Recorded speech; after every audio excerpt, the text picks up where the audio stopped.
Friends, ఎప్పుడు మీరు గోంగూర చట్నీ ఎలా చేసుకుంటారండి మీ పద్ధతిలో నాకు మెసేజ్లో పెట్టండి. సో నేనైతే నా స్టైల్లో చేశాను. సో వేడి వేడి అన్నంలోకి గోంగూర చట్నీ చూస్తుంటేనే నోళ్ళు ఊరిపోతుంది. యమ్మీ అండి. ఎలా చేసుకోవాలో చూస్తామా recipe? Let's start for the recipe. Hello friends, నేను ఈరోజు గోంగూర చట్నీ చేస్తున్నానండి. నా స్టైల్లో నేను ఎలా చేస్తానో స్టెప్ బై స్టెప్ అలాగే ఫాలో అవ్వండి. చాలా టేస్టీగా ఉంటుంది. ఎవరు గోంగూర చట్నీ గోంగూర ఫ్యాన్స్ ఉన్నారో నాకు ప్లీజ్ కామెంట్ని. మీకు అదర్ రెసిపీస్ గోంగూర నుంచి చేసేదంతా కూడా పెడతాను నెక్స్ట్ వీడియోలో. సో దీనికి కావాల్సిందంటే గోంగూర ఒక కట్ట బాగా క్లీన్ చేసుకొని పెట్టుకున్నాను, వాష్ చేసి పెట్టుకున్నాను 5 to 6 times. బాగా క్లీన్ చేయాలి కదా. సో తర్వాత వచ్చేసి ఆనియన్స్, ఇది పోపు పెట్టుకునేటప్పుడు.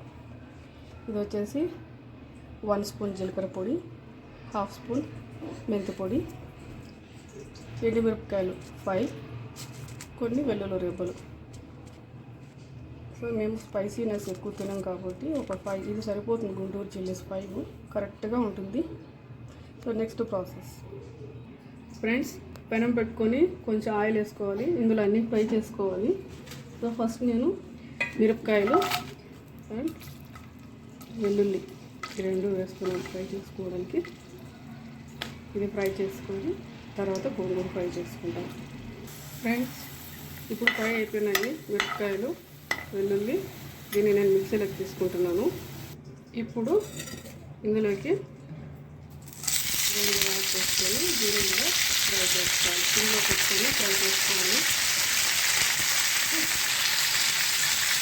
ఫ్రెండ్స్, చూసారా గోంగూర ఫ్రై అయిపోయింది. ఇది ఇప్పుడు మనం చల్లారించుకోవాలి.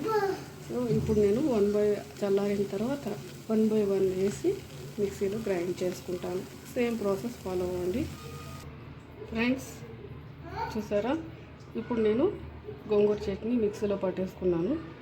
సో ఎండుమిరపకాయలు, వెల్లుల్లి, దాని జతలో రాళ్ళుప్పు, క్రిస్టల్ సాల్ట్ ఉంటుంది కదా, రాళ్ళుప్పు. దాని జతలోనే మీకు చూపించాను కదా మెంతి పొడి, జీలకర్ర పొడి, అది కూడా యాడ్ చేసేసుకొని ఫస్ట్ గ్రైండ్ చేసుకోవాలి. అది పొడి అయిన తర్వాత లాస్ట్లో గోంగూర వేసుకొని ఇలా చట్నీ కొట్టేసుకోవాలి. ఇప్పుడు తిరగమూత పెట్టుకుంటున్నాను. ఫ్రెండ్స్, తిరగమూత కోసం పెనం పెట్టుకున్నాను.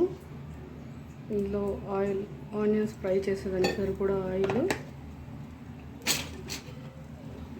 ఆయిల్ కొంచెం వేడెక్కాక పోపు దినుసులు,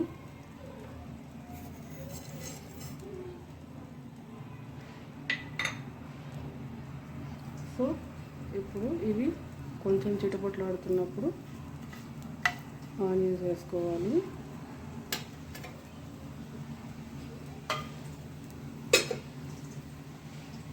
చూసారా స్టార్ట్ అయింది.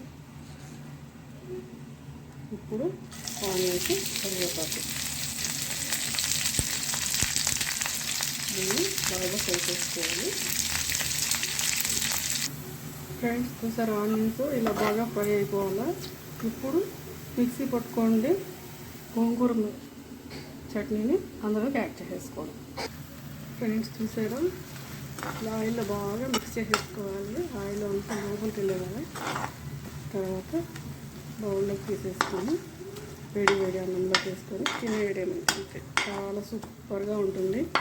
సో మీరు పులుపు అనుకుంటుంటారు కదా, ఎవరైతే పులుపు గోంగూర తినలేమో అనుకుంటుంటారు కదా, అందుకని నేను మెంతి పొడి చూపించాను.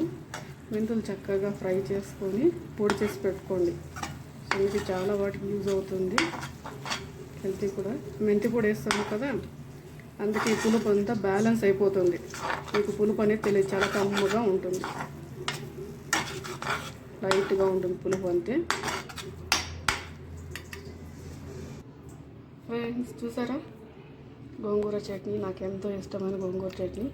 సో దీన్ని ఇంకో విధంగా కూడా చేసుకోవచ్చు. పల్లీలు కూడా యాడ్ చేసుకొని ఇందులో తినచ్చు మీకు పులుపు అనిపించే వాళ్ళకి. సో మీకు ఇంకొక చిట్కా. సో గోంగూర ఎలా మీరు సెలెక్ట్ చేసుకోవాలంటే, పులుపు లేని గోంగూర వచ్చి రెడ్ కాడలు వస్తుందండి. ఆ రెడ్ కాడలు ఉండేది తీసుకుంటే చాలా టేస్టీగా ఉంటుంది. గ్రీన్గా ఉండేది తీసుకుంటే చాలా పులుపు ఉంటుంది. గ్రీన్గా ఉండేది మీరు పికల్కి యూస్ చేసుకోవచ్చు. సో రెడ్గా ఉండే చేసుకుంటే ఇలా ఇన్స్టెంట్గా చట్నీ చేసుకోవడానికి బాగుంటుంది. ఫ్రెండ్స్ ప్లీజ్ కామెంట్ మీ మీకు ఎలా ఉంది చేసుకొని తిన్న తర్వాత కామెంట్ సెక్షన్లో పెట్టండి.